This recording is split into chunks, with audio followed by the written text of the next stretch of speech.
Without a plan, I haven't a prayer.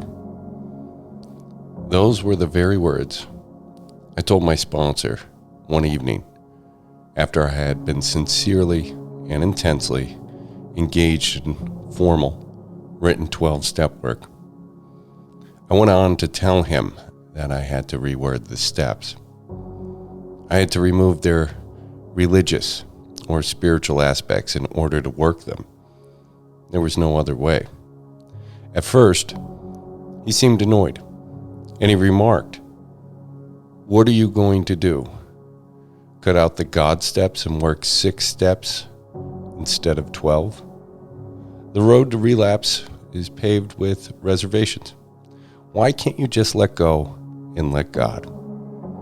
I pushed on and talked about my moment of clarity, that it had occurred a few days before.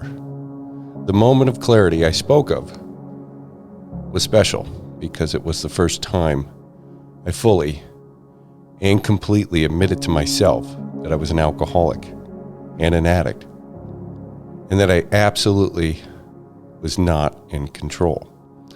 I had surrendered, and it was a complete surrender to the facts. In that moment, I completed the first step pretty much just as it was meant to be done.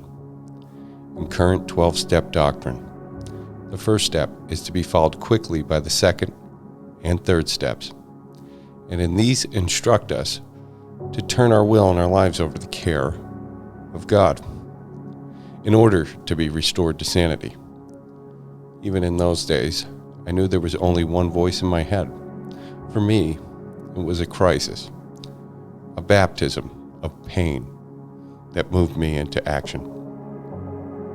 If you cannot remember the final days of despair and anguish that forced you to seek a different way to live, be vigilant, for that time may not have yet come.